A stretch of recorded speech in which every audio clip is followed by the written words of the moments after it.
Hello, here is our next installment of Nomenclature. We're going to name acids. So most of you know acids are sour or tart. Acids also produce hydrogen ions or protons. So one definition for an acid is that it's a proton donor. We're going to talk a lot more about acids in detail in a later unit. But for right now, we are only going to talk about how we name them. So we are going to name acids that have one or more hydrogen ions attached to an anion. Rules for naming acids. There are two basic categories. The first one, an anion that does not contain oxygen. That will be our first category. Our second category, surprise, surprise, is going to be anions that do contain oxygen. So first, let's start with the anion that does not contain oxygen. In this case, we have hydrogen, one or more hydrogens attached to an anion, and that anion does not have oxygen in it, and we are going to name that with this convention. We're going to use a prefix, hydro, and then we're going to use a suffix ic, and we're going to attach that to the root name for the anionic element. And then we're going to add acid after it. Here are some examples. HCl. According to our previous naming conventions, we called that hydrogen chloride. It's a gas, but when we dissolve hydrogen chloride in water, it forms an acid, hydrochloric acid. Notice the prefix hydro and then chlor for the anionic element chlorine, and then we're going to put an ic on the end and add acid, hydrochlor from the chlorine, ic acid. So let's try this one, hydrogen cyanide. When we dissolve hydrogen cyanide in water, it forms this acid, hydrocyanic acid, hydrocyanic acid. Let's try this one, hydrogen sulfide, H2S. Dissolved in water forms the acid hydrosulfuric acid, hydro, and then the sulfur, ic acid, hydrosulfuric acid. So you try some. These are acids that do not contain oxygen. See if you can name them and check your answers on the next slide.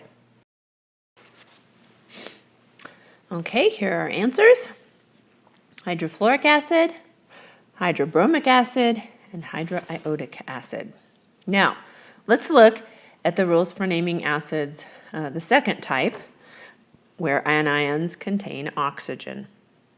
So, we already went through this rule when we do not have oxygen. The anion does not contain oxygen. Now we're going to talk about when anions do contain oxygen. The acid name is formed from the root of the anion, or the element, with a suffix of ic or ous. Okay, here is how this works. When the anion name ends in an ate, such as sulfate, we use the suffix ic for the acid. But when the anion name ends in ite, like nitrite, we use an ous suffix. So here's some examples to make that a little more clear. If this is our acid, H2SO4, we have 2 hydrogens, and then our anion here is sulfate. Looks like this. It's spelled like that. It ends in ate, so we're going to name it sulfuric acid, okay, because the anion ended in ate. Here's another example. The anion in H3PO4 is phosphate, okay, right here, spelling that out. Since the anion ends in ate, we're going to use the ic ending and call it phosphoric acid. Here are some examples with some different anions. SO3 is sulfite, so H2SO3 is sulfurous acid. We use the OUS ending. HNO2, we have nitrite, is our anion. Nitrite ends in an ITE, so we call this acid nitrous acid with an OUS. So you try a few.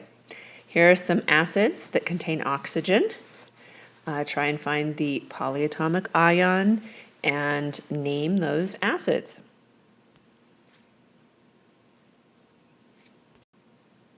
Here are the answers. HNO3, nitric acid.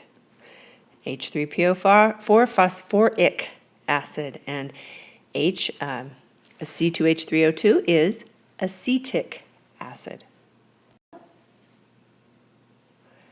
So here's a quick review for naming acids.